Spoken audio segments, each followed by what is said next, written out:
sudah membuka matanya.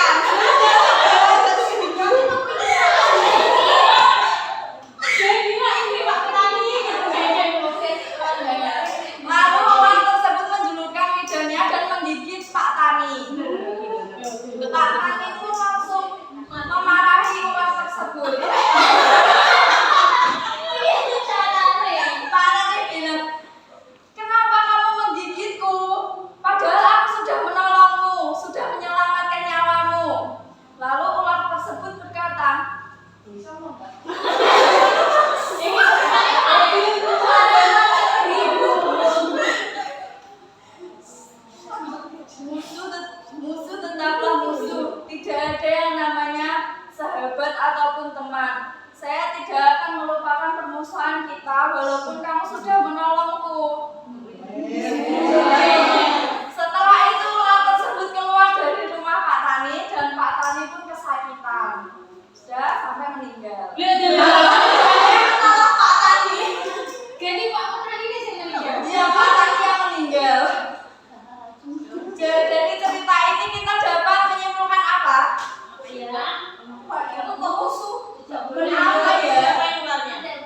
Dalam musuh tetaplah musuh. ya, musuh tetaplah musuh. Tidak ada yang namanya sahabat atau pertemanan kakak ular tersebut. Jadi kita dapat menyimpulkan gimana? Apa yang dapat kita ambil dari cerita ini?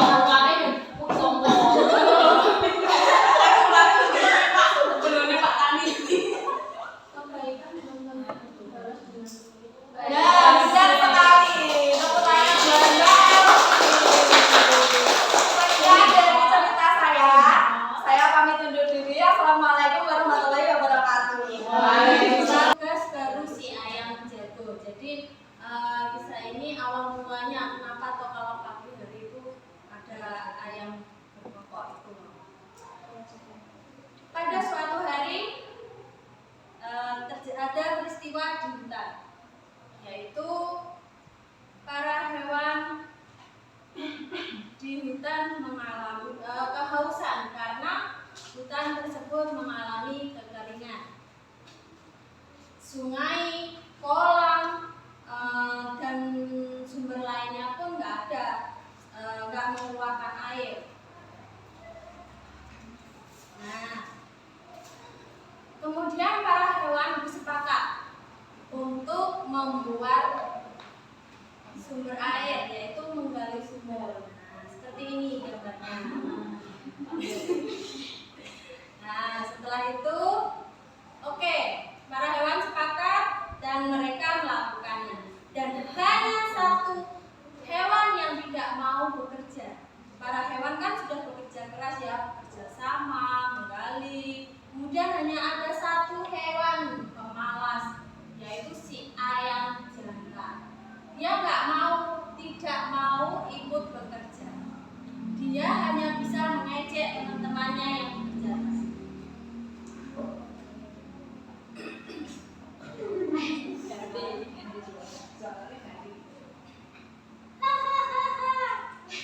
Pekerjaannya sia-sia.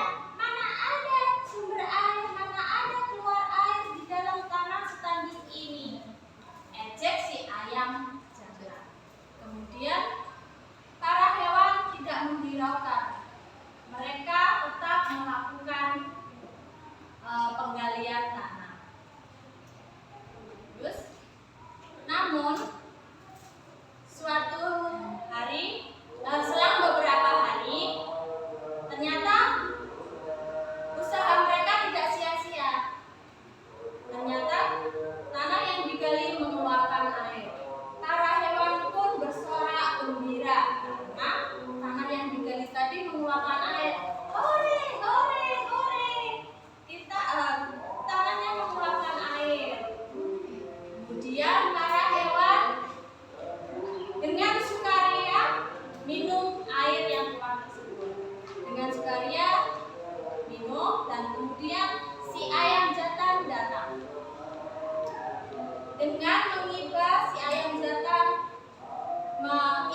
tidak tega.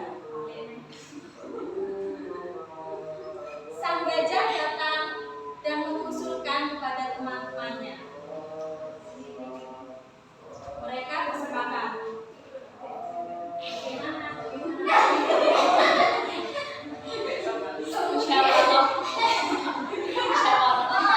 Musyawarah. Terus kemudian sang gajah berkata kepada sang ayah, kamu boleh minum di sini, tapi ada syaratnya. Apa? Kata sang ayah. Kamu harus bangun pagi dan membangunkan penghuni hutan. Nah, kemudian sang ayah setuju dan setiap pagi sang ayah bertugas membangunkan para hewan. Kemudian ayam pun ikut minum dan setiap pagi sang ayam jantan pun bangun sebelum matahari terbit dan membangunkan dengan suaranya yang keras dan panjang.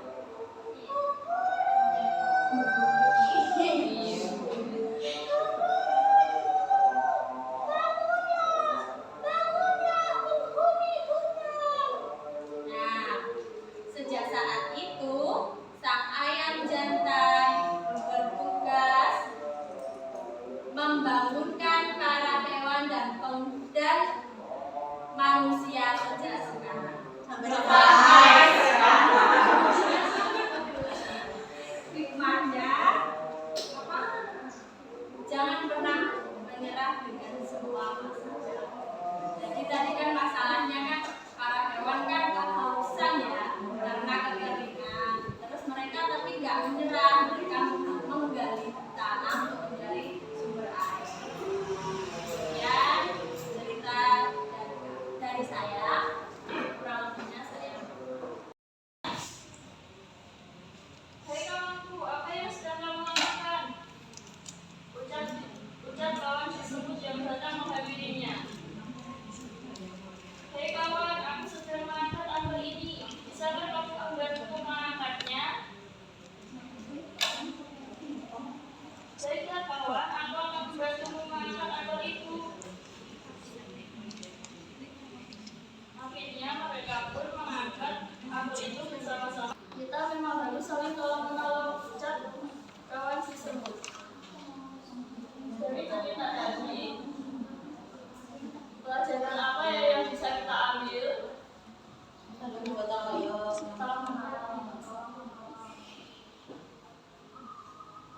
Terus ada yang bisa menjawab lagi?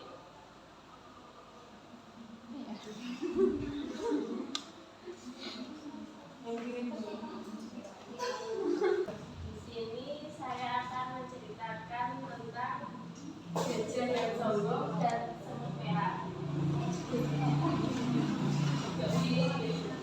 hutan tinggallah seekor gajah yang besar dan kuat, tetapi dia memiliki sifat yang sombong dan suka meremehkan orang lain.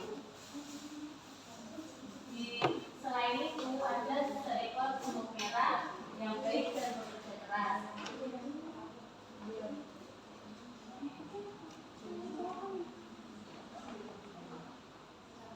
Dia sering keluar mencari makan, tetapi ketika di tengah perjalanan ada seekor gajah yang mengajaknya.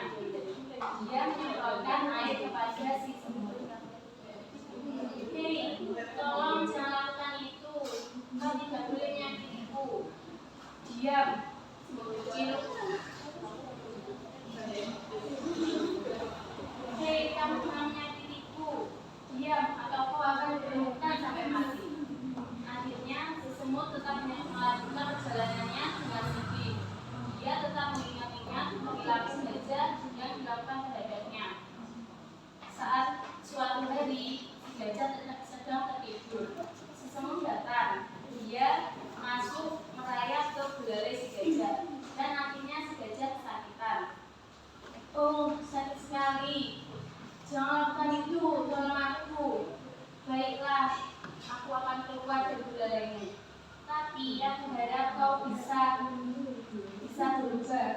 Jangan menyakiti hewan yang lainnya lagi. Iya, baiklah. Terima kasih semut yang baik. Iya, ya udah lupakan itu Tuan Gajah. Akhirnya setelah itu mereka hidup dengan rukun. Si gajah pun meminta maaf kepada si semut. Dan akhirnya mereka hidup dengan damai. Sekian cerita yang saya sampaikan.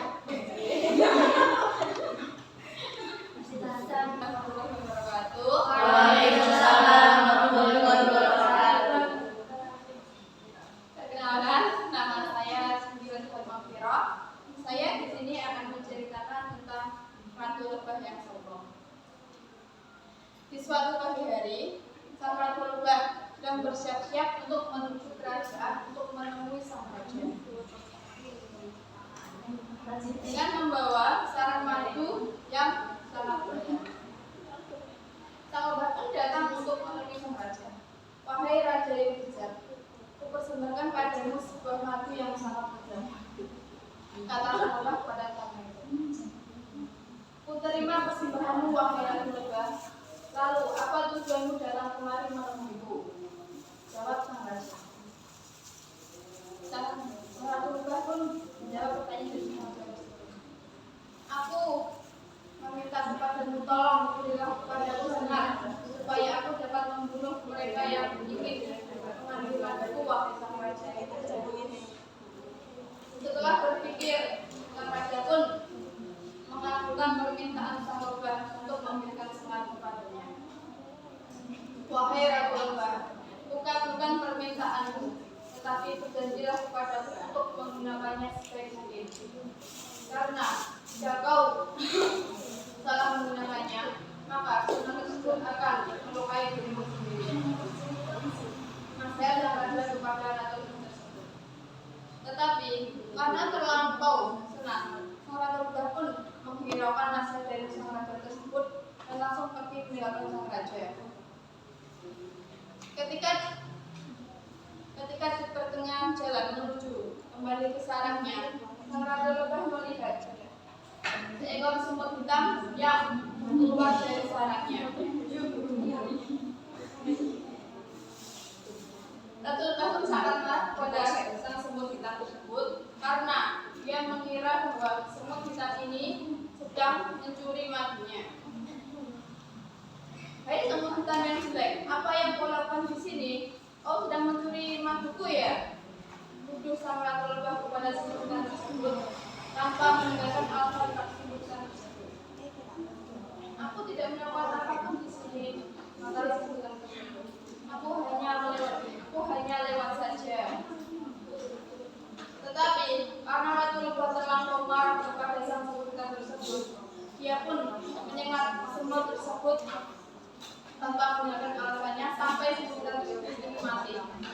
Tetapi tidak lama kemudian Ratu Lebah ini pun badannya melemah dan akhirnya mati karena dia tidak mau mendengarkan nasihat dari sang raja tadi yang tidak menggunakan sengatnya untuk membunuh binatang lain. Karena apabila dia menggunakannya untuk melukai orang lain, maka dia sendiri yang akan celaka. Terima kasih. Sekian cerita